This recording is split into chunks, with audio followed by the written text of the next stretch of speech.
국민대회를 시청하시는 국내의 애국시민 여러분, 그리고 700만 해외 동포 여러분, 설 명절은 잘 보내셨습니까? 자유민주주의 회복을 갈망하는 부산대 김성진 교수 인사드립니다. 하루가 멀다 않고 터져나오는 문재인 정권의 권력형 비리 때문에 안녕하신지 안부 여쭙기가 망설여지는 암울한 시대 상황입니다.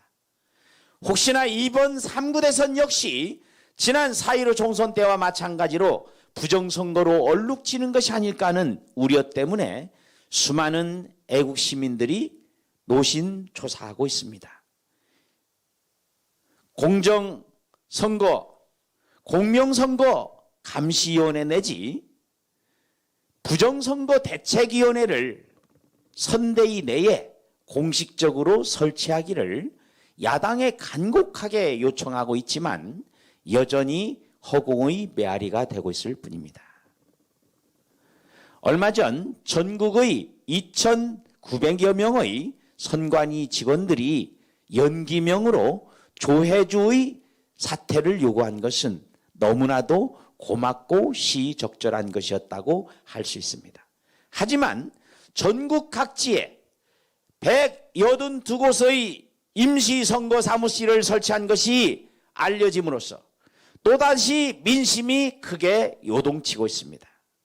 선거, 특히 대통령 선거는 자유민주주의 국가체제의 존립과 관련된 중차대한 행사입니다. 따라서 대통령 후보 자격을 거래한 것과 다름없는 권순일 전 대법관 겸 중앙선거관리위원장의 재판 거래 의혹은 헌정 파괴적 군사 쿠데타에 준하는 사법 쿠데타라고 할 수 있습니다. 권순일의 행태는 수사 결과를 기다릴 것 없이 필부의 법 상식만으로도 재판 거래로 비판받아 마땅합니다. 재판 거래 의혹이 당사자인 권순일의 주도로 금권으로 산 것과 같은 이재명 전 지사의 비선거권과 집권당의 대선 후보 자격 역시 그에 의해서 심각한 흠결이 생겼다고 할 수 있습니다. 2,900여 명 선관위 직원들의 집단적 반발에 의해서 강제 하차된 조혜주에 이어서 상임 선관위원으로 내정된 이승택 변호사는 4.15 부정선거의 한 축으로 비판을 받아온 법무법인 대류가주 소속 변호사입니다. 한마디로 3구 대선 역시 여론 조작과 개표 조작을 통해서 정권 유지를 획책하겠다는 친위 쿠데타적 야욕을 노골적으로 드러낸 것이라고 할 수 있습니다. 상황이 이런데도 야당에서는 강 건너 불 보듯 하고 있고 야당의 대표와 유력 정치인이 부정선거를 거론하는 전직 대표를 향해서 보수의 암적 존재라고 비판하는 황당한 사태가 발생한 바 있습니다. 부정선거에 대한 경계심을 이완시키는 것은 곧 부정선거를 방치하는 것이며 이 또한 국가 반역에 부안해동했다는 역사적 심판을 면치 못할 것입니다. 그런데 보다 심각한 문제는 권순일의 사법구태다적 재판 거래 의혹이 단순히 재판관 개인의 수치스러운 일탈 내지 실책으로 간주되는 우리 사회 분위기에 있습니다. 또한 대법원이 공직선거법을 위반하고 있으면서도 이를 대수롭지 않게 여기고 있으며 정치권에서도 이러한 대법원의 중대한 범죄 행위를 크게 문제 삼고 있지 않습니다. 공직선거법상 선거소송은 모든 소송에 우선하여 소재기 후 6개월 이내에 재판 결차를 끝내도록 명시되어 있습니다. 그런데도 4.15 총선이 끝난 지 1년 9개월이 되도록 125건의 선거소송 가운데 겨우 5건만이 재검표하였고 아직 단 한 건도 선고가 이루어지지 않고 있습니다. 이 모든 문제는 중앙선관위와 대법원이 민변과 국제인권법 연구회 등의 사조직에 의해서 장악되고 있는 기형적인 현실에 기여합니다. 그러다 보니 삼권 분립에 바탕한 상호 견제와 균형은 뿌리채 흔들리고 있는 것입니다. 대법원장은 근대 이전의 형조판서, 국회는 의정부 정도로 전락한 듯한 것이 현재의 상황입니다. 총선에서의 조직적인 부정은 정기적인 선거를 통해 권력의 부패를 정화할 수 없게 하였을 뿐 아니라 오히려 부패 구조를 견고하게 만들었습니다. 만약 이번 3구 대선에서 부정선거를 막지 못한다면 자유민주주의와 시장경제에 바탕한 대한민국은 더 이상 지구상에 존재할 수 없게 될 것입니다.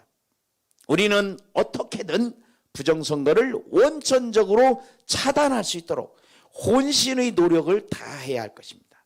선거의 무결성은 자유민주주의 필수 불가결한 전제 조건이기 때문입니다. 선거의 무결성과 투표의 등가성을 확보하기 위해서는 사전투표를 폐지 또는 최소화해야 합니다. 국민 여러분께서는 현재와 같이 사전투표 투표함이 제대로 관리되지 않는 상태에서는 사전투표 대신 당일투표로서 신성한 주권을 행사하실 것을 간곡히 권유합니다. 외세와 결탁하여 해킹, 홈표, 투표함 바꿔치기 등의 방법으로 민주주의를 파괴하는 반역 세력에 대해서는 법정 최고형으로 다스려야 할 것이며, 사전투표와 당일투표에서의 득표율이 현저하게 차이가 벌어질 경우에 투표자의 소송 여부와 관계없이 자동적으로 재검표가 이루어지도록 선거관리가 보완되어야 합니다. 4.15 부정선거의 선거무효소송 재판은 대선과 무관하게 신속히 진행되어야 합니다. 모든 선거는 반드시 수개표로 진행되고 반드시 선거 참관인의 입회하에 집계되어야 합니다. 모든 선거는 당일 투표 위주로 진행되어야 하며 모든 사전투표함은 CCTV로 감시되고 녹화되어야 합니다. 모든 투표 및 개표 과정은 참관인의 참관과 공적 녹화가 병행되어야 할 것입니다. 사전투표와 당일투표 모두 투표관리관 또는 사전투표관리관의 자기도장, 다시 말해서 투표관리관의 사인이 날인되어야만이 정규투표지입니다. 지난번 재검표 과정에서 쏟아져 나온 이른바 일장계 투표지는 투표관리관의 사인이 아니라 뭉개진 정체불명의 유사도장이 날인된 것이었습니다. 이는 명백히 무효 투표지입니다. 이번 대선에서는 결코 이러한 부정투표지가 단 한 장도 나오지 않도록 만반의 대비를 해야 할 것입니다. 부정선거를 막는 것은 대선 승리와 정권 교체를 위한 것뿐 아니라 대한민국의 자유민주주의를 지키기 위한 것이기도 합니다. 이에 국민의힘 그리고 자유파 여러 정당들과 시민단체에 간곡히 호소합니다. 야권 후보 단일화는 부정선거를 막는 또 하나의 중요한 길이기 때문에 어떻게든 후보 단일화를 이루어내 주십시오. 이와 병행해서 불태전의 각오로 철두철미하게 투개표 전 과정을 감시해 주시고 아울러 당내에 부정선거 대응기구를 공식적으로 설치해 주십시오. 우리는 3구 대선에서 반드시 승리할 것이며 승리해야만 합니다. 하나님의 가호와 축복이 대한민국에 함께 하기를 간절히 기도합니다. 경청해 주셔서 감사합니다.